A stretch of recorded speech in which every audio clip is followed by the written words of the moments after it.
이렇게만 된다 그러면 2월 4일 이후에 명의를 가져가는 사람도 아파트 분양 지역에 전혀 문제가 없어요. 그리고 나머지 지역, 요 약간 파란색에 해당되는 요 지역은 민간. 그러니까 민간에서 개발하니까 이거는 뭐 아무런 문제가 없죠. 그냥 거래도 마음대로 되죠. 관리처분 이전에는. 안녕하십니까. 대단한 부동산 꼰대들의 꼰대 김학주입니다. 자, 최근 정부에서 공급 계획을 또 발표를 했습니다. 어제 52,000 가구 정도를 공급을 하겠다고 합니다. 자, 이번 정부는 정말 대단한 것 같아요. 이번 이제 국토교통부에서 발표했는데 작년 8월까지만 하더라도 분명히 국토교통부에서 주택이 부족하지 않다라고 했어요. 근데 올해 들으면서 계속 주택을 공급을 해요. 그러니까 공급 대책안을 계속 발표하는 거죠. 왜 공급이 없다가 갑자기 공급으로 돌아서니까 막 부족하다고 느끼는 거죠. 진짜 현실로. 그러니까 계속 공급을 하니까 정부의 정책이 완전히 공급 대책으로 돌아섰다라고 우리 시청자분들 판단을 하셔가지고 모든 재테크 계획을 앞으로 공급이 지속적으로 될 거라는 그런 포인트에 맞춰서 잡으셔야 될 것 같습니다. 자, 내용을 먼저 볼게요. 총 52,000 가구를 공급을 합니다. 근데 그냥 뭐 무조건 재개발로 공급하는 게 아니고 도시재생선도사 후보지, 즉 구도심, 시내에다가 21,000 가구 공급하고 행정중심 복합도시 추가 공급, 신도시죠. 이거는 신도시에다가 13,000 가구를 공급을 하고 지방 신규 공공택지, 이거는 빈 땅, 아무것도 없는 전답 지역에다가 18,000 가구를 공급을 하겠다고 하는 겁니다. 주요 내용을 살펴보면 먼저 도시재생선도사 구도심에는 두 가지 방식으로 공급이 돼요. 소규모 주택정비관리지역 20곳, 이거는 주로 재개발 위주로, 그러니까 기존에 단독빌라를 허물고 아파트를 짓는 거 20곳 정도를 하고, 그 다음에 주거재생혁신지구 7곳을 선정을 한다. 이 주거재생혁신지구는 정부가 계속 무슨 용어를 만들어내요. 새로운 용어, 듣도 보도 못한. 그러니까 굉장히 좀 어려우실 거예요. 이거 쉽게 얘기하면 뭐냐면, 우리가 기존에 주거재생 사업, 우리가 일반 재개발은요, 이렇게 요 기존에 낡았던 지역을 허물고 이렇게 아파트를 지어요. 이렇게. 이게 이제 재개발이죠. 우리가 흔히 알고 있는 재개발인데, 주거재생사업은 뭐냐? 우리가 기존에 주거재생사업이라고 있었어요. 재생혁신지구 말고 주거재생사업. 주거재생사업은 이렇게 기존에 단독빌라가 있는 지역이 있으면 이 지역에다가 이렇게 이제 몇 군데를 허물어서 공원을 지어요. 또는 공공시설을 짓고 길을 이렇게 넓혀줘요. 길을 이렇게 넓혀줘서 요거를 갖다가 집은, 기존의 주택은 가만히 놔두고 주거 환경만 개선을 하는 거예요. 이게 바로 주거재생사업이에요. 그래서 이거는 주거재생인데, 이 주거재생에다가 플러스 혁신이란 말을 넣었어요. 혁신. 그럼 혁신은 뭔가 달라야 될 거 아니에요. 그래서 이게 어떤 식으로 하냐 봤더니, 요 지역 이렇게 우리가 기존의 주택을 놔두는 거를 주택으로 놔두지 않고 여기에다가 고밀도로 그냥 집을 져버려요. 이렇게 아파트겠죠. 이렇게 고밀도로 지어버려요. 이거 두 개 합친 것만큼. 그리고 나머지 지역을 갖다가 주민들한테 내놓겠다는 거예요. SOC로. 그러니까 뭐 경로당이라든지 공원이라든지 놀이터라든지 이런 녹지시설이라든지 이렇게 내놓겠다는 거죠. 그러니까 좋아요. 이렇게 개발하는 거 좋아요. 그래서 이런 식으로 개발이 기존에 우리 박원순 서울시장이 오래 했던, 돈을 600억, 뭐 1000억 이렇게 들여서 했던 이 주거재생사업, 이건 어떻게 보면 돈이 막 쓸데없이 날라갔다라고 이거를 갖다 평가하는 사람도 굉장히 많단 말이에요. 이게 이제 주거재생혁신지구로 해서 새롭게 거듭나니까 실제로 되기만 한다면 그 주변의 환경은 굉장히 좋아지겠죠. 그래서 저는 굉장히 긍정적으로 보고 있습니다. 그 다음에 행정중심 복합도시 내 용도 변경을 통해서 13,000 가구를 추가로 공급한다. 이건 세종 신도시고, 울산 선바위, 대전 상서 등 아무것도 없는 허허벌판에다가 아파트를 짓겠다. 택지지구에다. 그래서 15,000세대는 울산 선바위에다, 대전 상서는 3,000 가구를 짓겠다고 하는 게 내용입니다. 자, 다음 장을 살펴보겠습니다. 다음 장은 여러분들이 제 뒤에 내용을 아시려고 한다면 이 세 가지 개발 방식에서는 좀 아셔야 될 거예요. 첫 번째가 공공주도 개발 방식과, 이름을 아셔야 돼요. 공공개발 방식과 민간 개발이 있어요. 이 공공주도는 뭐냐면 공공에서만 주도를 하는 거예요. 공공에서만. 그러면 조합은 없어요. 조합은 수용 방식으로 하는 거예요. 그러니까 소유권을 넘겨라. 대신 니네한테 나중에 우선 입주권을 주겠다. 아파트를 주겠다는 거죠. 우선 입주권을. 굉장히 시세의 70% 정도 선 싸게 주겠다고 하는 게 공공주도 방식입니다. 공공개발은요, 조합이 그냥 주민들이 그냥 하는 겁니다. 주민들이 그대로. 민간개발도 역시 조합이죠. 이것도 역시 주민들이 그대로 하는데, 공공개발은 공공이 큰 힘을 보태주겠다. 대신 보태주는 대신에 혜택을 주겠다라고 하는 거고, 민간개발 같은 경우는 주민이 니네만 알아서 해라. 스스로 그냥 알아서 해라. 이렇게 이제 세 가지 개발 방식으로 나누어서 지금 추진을 하겠다는 겁니다. 그래서 요 공공주도와 공공개발과 민간개발은 다르다. 이거는 주로 재개발에 적용을 하고, 이 공공주도는 좀 전에 보셨던 주거 정비 보셨죠? 주거 정비 혁신 사업에 하겠다는 거죠. 자, 그래서 이제 다음 장 보도록 하겠습니다. 자, 그래서 이제 국토부는 소규모 주택 정비 관리 사업, 아까 보셨던 재개발이죠. 재개발 사업에 대해서 추진을 하겠다고 참가 의사를 밝힌 지자체가 55곳에 대해서 여러 가지 뭐 입지 여건, 노후도, 면적, 그 다음에 정비의 필요성, 또 사업 추진 가능성, 지자체의 추진 의지 등을 종합적으로 검토해서 이 중에서 20곳을 선정을 했답니다. 재밌는 게 다른 건 그렇다 쳐도 지자체의 추진 의지를 종합적으로 검토를 했답니다. 그러니까 재개발이라는 걸 하려고 그러면 주민의 의지가 먼저인데, 희한하게 국토부는 지자체의 의지를 먼저 확인을 했어요. 이건 참 이해가 안 가요. 그죠? 왜 지자체의 의지가 중요한지, 주민의 의지가 거의 중요한데, 어쨌든 뭐 그런 내용을 했다라고 하는 거고, 그래서 서울에 금천, 양천, 종로, 중구, 성동, 중랑, 경기 성남, 수원, 동두천, 대전, 동구, 광주, 북구, 이렇게 해서 총 20곳을 선도사업 후보지로 선정을 했습니다. 즉 소규모 주택 정비, 재개발 플러스 주변 정비, 이겁니다. 이게 바로 소규모 주택 정비 사업입니다. 재개발 플러스 주변 정비. 그리고 이 지역이 관리지역으로, 이제 앞으로 소규모 주택 정비 관리지역으로 관리를 하면서 공공과 민간에서, 공공 플러스 민간에서 하든가 아니면 민간만 하든가 다양한 소규모 주택 정비 방식으로 지자체에서 잘 꾸려가지고 하라는 거죠. 약 17,000의 총 17,000의 주택 공급이 이루어질 것으로 기대를 한다. 약간의 굉장한 시범 사업적인 성격이 강해요. 그래서 이게 잘 되면은 아마 지속적으로 전국적으로 또는 서울 전체, 경기도 전체로 넓히려고 하는 의지가 있다라고 보시면 될 것 같아요. 그래서 저는 이게 좀 잘 될 것 같아요. 왜냐면 굉장히 의도하고 내용은 좋아요. 꼭 정비 주도, 공공 주도로 하겠다는 것도 아니고 약간 지자체한테 넘기겠다. 왜냐면 지자체의 추진 의지가 중요하다고 하는 거 보면, 지자체의 의지가 중요하다고 보면 지자체가 선도해서 해라. 단 무조건 재개발만 하는 게 아니고, 재개발하고 뭐 공공시설, 그 다음에 뭐 공공에서 같이 개발하는 개발, 민간 개발 여러 가지 섞어서 공원도 좀 만들어주고 길도 좀 넓히고 지역, 우리가 이제 관리하는 그 주변 지역 전체를 좋게끔 하자라고 하는 내용이기 때문에 여기에 꼭 속하지 않은 주변 지역도 그 영향을 받아서 좋아질 것 같아요. 그래서 저는 이 내용을 굉장히 긍정적으로 보고 있습니다.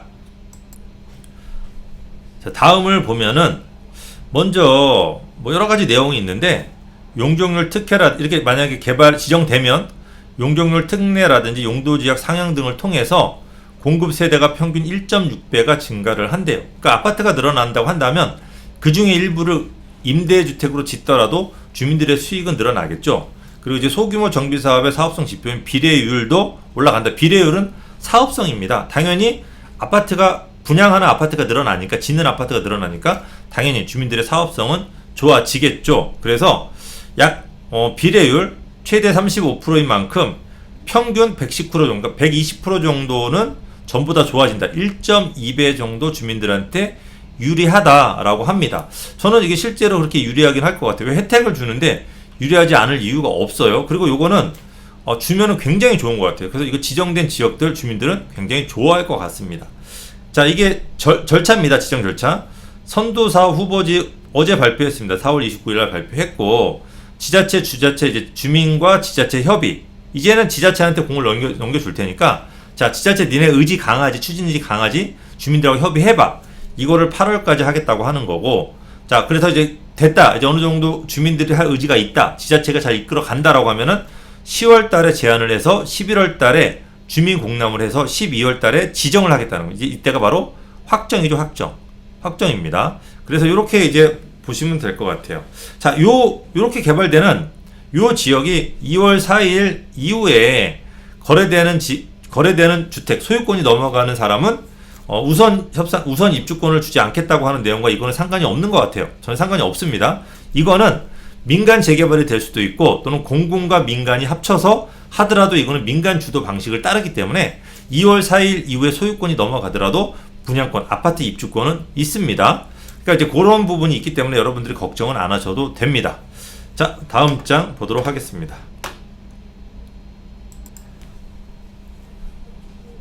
자, 다음 내용입니다.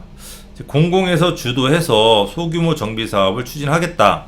그러니까 서울시에서 아마 이제 조금 있다가 보면 소규모 재개발, 서울시에서 소규모 재개발을 굉장히 많이 활성화시킬 가능성이 굉장히 높아요. 한두 달 내로. 이제 서울시장 당선된 지 2주밖에 안 됐으니까 한두 달 내면 소규모 재개발을 많이 지정하려고 하는데 그 전에 먼저 이 국토부에서 먼저 해버리는 것 같아요. 그래서 소규모 정비 사업을 추진할 때 여러 가지 규제 완화라든지 공급 세대수를 늘려주고 수익성을 늘려줘서 민간의 소규모 주택 정비를 활성화시키겠다는 내용을 먼저 발표해버렸어요. 그러니까 이제 서울시에서 가로주택 정비 사업이라 그래서 소규모 정비 사업을 활성화시켜도 이게 어느 정도 공이 정부한테 돌아갈 수도 있는 거예요. 국토부로. 그러니까 이게 약간 정치 싸움도 있는 것 같긴 한데 제가 한번 말씀드렸을 거예요. 이렇게 국토부하고 서울시가 경쟁을 하게 되면은 우리 서울 시민들은 굉장히 좋을 수도 있다라고 말씀드렸어요. 왜? 서로 많이 주려고 하니까. 내 집을 가지고 새로 아파트를 지려고 하는데 저쪽에서 경쟁을 해줘요. 얼마나 고마워요. 그래서 저는 이건 굉장히 긍정적으로 봐서 좋습니다. 용적률 상향, 관리지역 지정 후에 임대주택 공급을 통해 용적률 특례를 적용해서 관리지역 지정 전 평균 대비 100% 상향을 하겠다는 거죠. 그러니까 용적률을 엄청나게 늘려주겠다고 하는 거예요. 단 공짜는 아니에요. 공짜는. 이 중에서 민간이 하게 되면은 50%를 임대주택을 줘야 돼요. 100% 중에서. 근데 공공에서 하면은 15% 정도를 임대주택을 줘야 됩니다. 자, 여러분들 되게 좋다 말았죠? 좋다가. 뭐지? 난 되게 무조건 다 좋게 해주는 줄 알았는데, 자, 주민들 스스로가 할 때는 그 중에서 절반 내놔. 50%는 임대주택을 줘. 근데 공공에서 주도를 하게 되면 15%만 임대주택을 줘. 이건 좀 우리가 많이 봤던 거죠.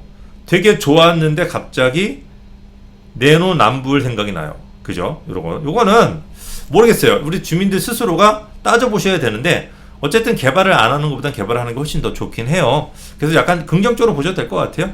근데 여기서 50% 정도를 안 하고 버티면은 조금 더 낮춰주긴 할 것 같은데 지정이 해제가 되니까 이것도 문제긴 해요. 그러니까 약간 강압적인 부분이 있긴 해요. 근데 저는 했으면 좋겠어요. 왜냐면 하고 시간이 걸리면 나중에 조금 풀어줄 것 같거든요. 그러니까 구역 지정 해제 당하시지 말고 일단은 시작하세요.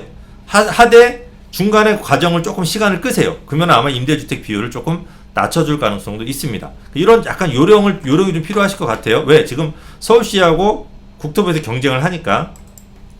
자, 다음 장입니다. 자, 일단 주거재생 혁신지구라고 있어요. 아까 소규모 주택 정비 사업 말고 주거재생 혁신지구는 뭐냐? 주거재생 혁신지구는 아까 말씀드린 대로 이거는 무조건 공공주도로 합니다. 아까는 민간이나 또는 공공에서 민간 같이 하지만, 그래서 이거는 아마 수용 방식이라고 생각하시면 될 거예요. 수용해서, 그러니까 소유권을 넘겨주고 주민들은 이제 아파트 입주권을 70%로 저렴하게 받고 남는 돈을 이제 돌려받겠죠. 이런 식으로 이제 진행이 된다는 겁니다. 그래서 공공주도로 합니다. 그래서 아파트를 짓지만 복지라든지 생활 편의시설 등이 집적된 지역 거점으로 조성하는 사업이라는 거죠. 우리가 주거재생사업, 아까도 말씀드렸죠. 주거재생사업이라고 하면은 기존에 이렇게 있던 집을 허물고 아파트를 짓는 게 아니고 여기다가 공원이라든지 그저 이렇게 길을 넓혀주는 사업을 하는데, 이렇게 하지 않고 요 지역을 그냥 이렇게 비워서 요 지역에다가 이제 아파트를 굉장히 높게 이렇게 그냥 굉장히 높게 지어버리고 여기에다가 주민 편의시설을 집어넣겠다는 거죠. 근데 이렇게 하려고 그러면 민간이 하면 이게 거의 불가능해요. 그러니까 이거를 공공에서 주도를 해서 수용 방식으로 하겠다. 뭐 이 얘기는 맞는 얘기고, 우리 주민들이 이 아파트를 갖다가 얼마나 효율적으로 받느냐, 얼마나 저렴하게 받느냐, 얼마나 좋아지는, 당연히 이 앞에 우리 집 아파트 바로 앞에 편의시설이 이렇게 많이 들어서면은 이 아파트의 가치는 괜찮을 거예요. 편의시설 우리 바로 앞에를 뭐 멀리 있는 사람이 이용하지 않을 거 아니에요. 가까이 있는 내가 제일 많이 이용하지. 그런데 여기에 가면 이제 도로변 쪽에 상가라든지 위치가 좋은 또 큰 단독주택을 갖고 있는 사람은 굉장히 싫죠. 아파트 하나 받고 보상받기에는 너무 손해예요. 그러니까 이거는 3분의 2 동의를 받으면 수용하겠다고 하니까 이거는 도로변에 있는 또는 굉장히 위치가 좋은 단독주택이나 상가 등을 그냥 뺏겠다고 하는 거예요. 그러니까 이건 앞에 거는 되게 좋았어요. 근데 이거는 3분의 2 동의만 받으면 앞에서 여기 다른 사람 거를 무조건 뺏을 수 있다. 이거는 뺏기는 사람들 엄청나게 억울할 것 같아. 이거는 내가 봤을 때는 목숨 걸고 싸울 것 같은데 이거는 과연 이 싸움을 할 수 있을까? 이거 지금 요번 정치하시는 분들의 사상하고도 안 맞으실 텐데 저는 잘 모르겠네. 어떤 식으로 이게 결론이 날지. 어쨌든 이런 부분이 있다라는 겁니다. 그리고 자, 그래서 서울에 5곳, 경기 6곳, 인천 5곳, 지방광역시 4곳을 제안을 했는데 총 그 중에서 7곳만 선정을 했다는 거죠. 서울 구로구, 경기, 수원, 인천, 미추, 서울, 대전, 대덕구, 동구. 서울은 구로구 하나밖에 없어요. 이 구로구도 위치가 굉장히 안 좋아요. 그러니까 위치가 좋지 않은 중심지만 하는데 그럼에도 불구하고 위치가 좋은 가치가 있는 땅들을 가진 사람은 굉장히 억울할 일이 생길 수도 있다라고 합니다. 그러다 보니까 7곳을 좀 조심스럽게 하는 것 같아요. 시범으로 해보는 것 같아요. 시범으로. 근데 이거는 쉽지는 않을 것 같아요. 이 부분은 옛날부터 이렇게 하는 거는 쉽지가 않았어요. 자, 그래서 이번에 선정된 선도사업 후보지 7곳의 사업 분석 결과 용도 지역 상향 또는 입지 규제 최소 구역, 입지 규제 최소 구역 지정이라고 하는데 이거 입지 규제 최소 구역은 정말로 정부에서 여기 구역을 정해놓고 이걸 입지 규제 최소 구역으로 지정하잖아요. 여기를 마음껏 짓겠다고 하는 거예요. 내 마음껏 용적률도 높이고 뭐 인센티브도 마음껏 주고. 그러니까 이거는 이렇게 지금 우리가 지금 선도 사업으로 지정이 되면은 인센티브를 굉장히 많이 주겠다고 하는 거예요. 많이 줘서 마음껏 짓고 나머지 지역들을 마음껏 스스로 개발을 하겠다고 하는 거니까 입지규제 최소 구역이라는 게 굉장히 범위가 넓거든요. 그러니까 마음껏 할 수 있는 그런 법입니다. 그러니까 이제 그런 부분들이 있고 토지수 수익 같은 경우는 평균 70% 존중. 그러니까 이게 아파트를 갖다가 주변 시세 대비 70% 정도 수준으로 주겠다고 하는 거니까 10억짜리 아파트를 7억에 주겠다고 하는 건데, 그죠? 그러면 3억의 이익이 생기는데, 이게 보상만 받고 나가는 사람, 내가 종전자산 가액을 갖다가 어떻게 언제 평가받느냐? 이거는 아무것도 지정이 된 게 없다 보니까, 이 구체적인 의견이 있어야 되거든요? 이게 굉장히 중요해요. 왜냐면, 이렇게 생각하시면 돼요, 시청자분. 자, 이게 아무리 내가 여기서 10억짜리 주변 시세 아파트를 7억에 준다고 해도 3억의 수익을 받는다고 하더라도 종전자산 가액이 예를 들어 내가 10억이었어요. 그럼 이거를 갖다가 10억을 평가를 해줘서 뭐 내가 3억만 더 돈으로 보상받는 것보단 더 중요한 게 이 지역이 만약에 그냥 개발로 지정됐다면, 그냥 순수하게 그냥 재개발로 지정됐다면 이 아파트의 값어치는, 이 주택의 이 물건의 값어치는 17억으로도 뛸 수가 있어요. 그러면 내가 13억, 아파트를 싸게 받으면 13억이잖아요. 근데 17억이 갈 수 있는 집을 13억에 보상받고 나가라고 하는 거니까 이거 누가 동의하겠어요? 그러니까 이거를 어떻게 간극을 좁혀줄지, 개발된다면 70% 정도 뛸 거 아니야, 5년 지나면. 근데 13억만 지금 현재 13억에 확정해주면 어떻게 할 거 아니야 이거죠. 또 그럼 내가 다른 지역에 집 사는 건 허용되냐, 내 집을 수용할 거니까. 뭐 이런 부분들이 굉장히 복잡한 내용이 있기 때문에 이거는 좀 더 구체적인 내용을 빨리 얘기해줘야지 우리 시민들이 헷갈려하지 않을 것 같습니다. 자, 다음 내용은 이제 그 예시로 한번 제가 설명을 해드릴게요. 예시로. 자, 그래서 소규모 주택 정비 관리 지역, 이 관리 지역까지 빼먹으면 안 돼요. 소규모 주택 정비 관리 지역 주요 개요 및 조감도를 한번 보여드릴게요. 일단은 양천구 목동 사동 정목 초등학교 인근, 양천구, 서울 양천구 목동 사동에 요 지역이 지정이 됐는데, 보시게 되면 옆에 아파트촌이 있고 도로, 이제 학교가 있고 이렇게 이제 돼 있어요. 이렇게 된 지역, 이 도로변이고요. 이렇게 된 지역을 선정을 했어요. 보게 되면 자, 빨간색, 요 빨간색으로 지정되는 지역, 요 지역은 공공정비구역이에요. 그러니까 요 공공정비라 그래서 공공에서 하는 것 같지는 않고 공공 플러스 민간에서 개발을 하는 것 같아요. 이렇게만 된다 그러면 2월 4일 이후에 명의를 가져가는 사람도 아파트 분양 지역에 전혀 문제가 없어요. 그리고 나머지 지역, 요 약간 파란색에 해당되는 요 지역은 민간.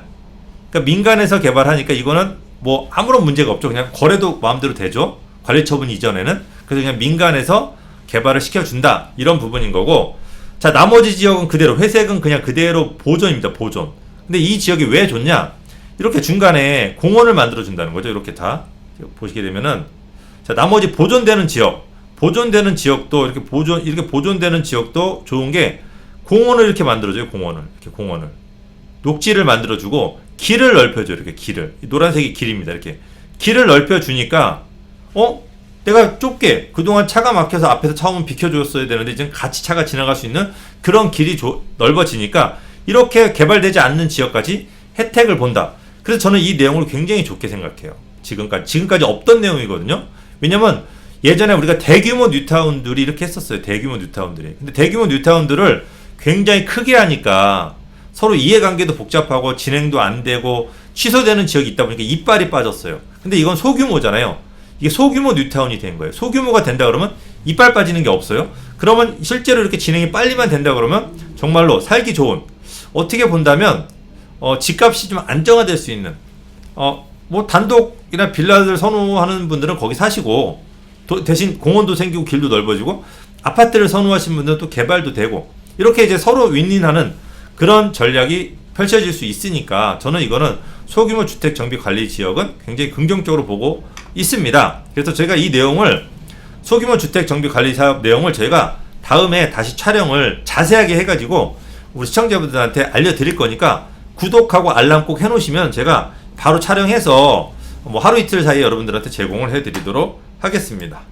자, 다음은 주거재생 혁신 지구예요. 그래서 이 주거재 혁신 지구는 아까도 말씀드렸지만 이거는 약간 수용 방식이라고 말씀드렸어요. 수용 방식. 이 수용 방식은 말 그대로 2월 4일 이후에 거래가 되면은 입주권이 안 나올 수도 있다라는 거를 잘 기억을 하시고, 서울의 구로구로 한번 예를 들었어요. 그래서 여기가 구로 디지털 단지, 옛날에 이거 뭐 높은 빌딩들이 건물된 지어져 있는 지역이에요. 그리고 여기는 낡은 지역인데, 요 지역 중간쯤에 이렇게 해당되는 지역, 굉장히 낡은 지역이거든요. 요 지역을 지정을 했어요. 그래서 이렇게 공공 분양주택을 이렇게 설치해서 주민들이 이거 나눠 갖기도 하고 또 분양하기도 하고, 임대주택도 이렇게 짓고, 임대주택도. 그리고 밑에다가는 공공 지원 시설을 지어요. 그래서 여기 계신 분들이 오셔가지고 쓸 수 있는, 주변 사람들이.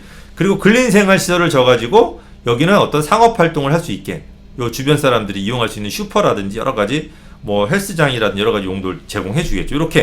이렇게 복합적으로 하겠다고 하니까 이거는 많이는 못해요.